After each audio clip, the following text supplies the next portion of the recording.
welcome back. This is Christy Sparks. I'm here with Gary Nolley. Hopefully you are looking at this because you've already seen our first video and you've hunted through our YouTube channel and found us. You are about to find out what we did on our first video, quick recap, but also the next very important steps to transitioning your Medicare clients into annuity clients. So what we've already covered, Gary went over, the first step is making sure that you address the actual presenting issue. So when they come in to talk to you about Medicare, you're going to answer their questions about Medicare, you're going to make it simple, you're going to clarify, and in doing so, you build a great trust relationship, which allows you an opportunity to transition that. So Gary, you've told me that you have at least a couple of ways that you start to transition the conversation from Medicare to maybe an annuity option. So Tell me one of the ways you do that. Okay. Well, again, we built the trust, which is key, because these people, this is their life savings for a lot of them. And, you know, to be able to have somebody hand that over to you, they need to have the trust. So it's so important that you establish that and do what we talked about and just take care of that. That's what you're there for.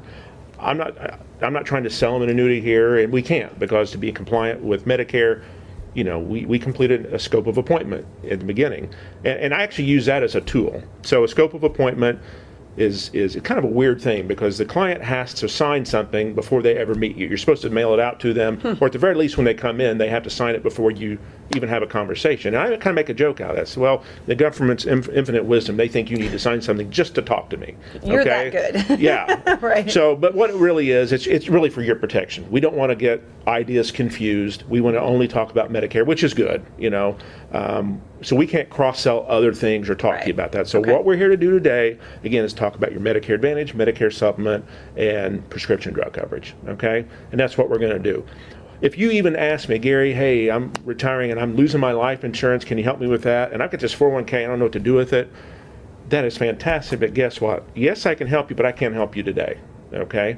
But most people don't ask me that, so, you know. Hold on, so that's funny. So basically you're telling them what you can't talk about by talking about what you can't talk about. Right, I just tell them, hey, if you said this, you know, I can't talk to you about. Yes, that's an area of my expertise that I help, you know, all my clients with, but I can't talk to you about today. So we'll just, if you want to do that, you know, later on, you know, we'll talk about that and we'll set up a separate appointment. Okay, that's beautiful. So we're going to put that up on the board. So the next step then, okay, so we have our step one, which is that you're going to deal with the presenting problem, handle their Medicare questions and issues. The second one then is that you're going to introduce the other lines of business that you do. Exactly. In a compliant manner. Absolutely. Okay, so. Under no circumstance do we talk about selling, get into details. I just say, this is what I do.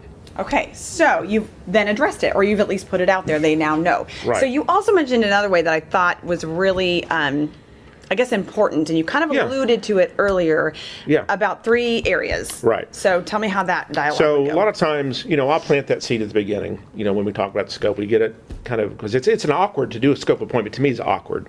So that kind of makes light of it and introduces my other areas of expertise. So, you know, then we go through and we do our annuity stuff. It takes about 30 minutes most of the time. Again, hopefully got that trust. And then at some point, if they don't ask me, and sometimes they do, they say, hey, you said something about you handle 401ks. Can we talk about that? And we, sure, let's get an appointment. I'm busy as heck right now. Let's get it in a couple of weeks or whatever. But other times, you know, it doesn't come up, so I want to make sure I remind them of what I do. I said, listen, before you go, you know, I work with a lot of other people, or a lot of people maybe where you work at or what have you, and there's 3 things that come in common with everybody in your situation.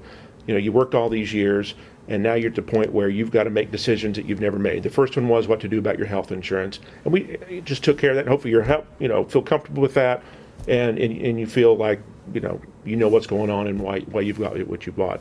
The other thing is you're going to lose your life insurance, and if the only insurance you have is what you bought through work, that may be something you want to think about replacing. And the third thing is you spend all these years saving and accumulating this money, and now your paycheck's going to stop, and you got to decide, can I live on Social Security? What am I going to do with this money? Do you want to go to a stockbroker? That sounds like a foreign word to a lot of people. That's not an area that you want to work with. Sounds expensive. Yeah, you know, I don't know how that works. So, you know, those are 3 problems. Well, guess what? I can help you. I've helped you with one of those today. If those are areas that you think I can help you with, you know, talking about maybe some life insurance, at least for final expenses, I can also help you with that 401k, show you how to move it tax-free, transfer of that money, put it somewhere it can either continue to grow safely without losing money through an indexed annuity, not subject to market ups and downs like you've probably seen in your 401k, and also maybe how to turn that into a lifetime income that you won't outlive, which is another big fear of people. They're going to run out of money before they run out of living. Right, Okay. right. So those are some of the areas I can help you with. Do you have a 401k? Is that something you'd like to talk about? And if they say yes, then great. You know what? Let's schedule time later on. Again, I can't talk to you about it now. What I can do, though, you know about how much you have in there. I'll put some stuff together. When we get together, I'll at least have something that's meaningful to you to talk about. So I like a couple of things that you said. Basically, these 3 areas that everybody in their situation is going to encounter. Absolutely. I like that that you basically were authoritative, not in a pushy way, but in a gentle way, saying, Right. look, I work with people in your This is- situation, yeah. and this is what you're going to be encountering. Right, and as you Not- tell it to them, they're just sitting there. They can almost be nodding, or you Right. could do that suggestive nod. This is happening. This is what's going to be right. going on, and this is how I've already helped you, and Right. this is where I can help you next. Right. So, almost as subpoints. So we have our first point that is basically addressing the issue of Medicare.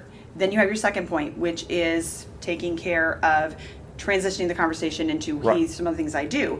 And the way that you do that is by informing them there's going to be these 3 areas that you're going to need to be aware of, and Right. basically immediately start making changes Right. because you're retiring. Right. Okay. It's a new phase of life for them. Exactly. So I hope that you guys all got that, right? We've got a couple points and a few sub points. You need to be keeping track, taking notes. We're going to take one more break. I want you to take a quick break. Again, sharpen your pencil because hopefully you've been writing fast and furiously. And come back, find us on YouTube, and hear how we're going to help this actually make a sale. We'll talk to you soon.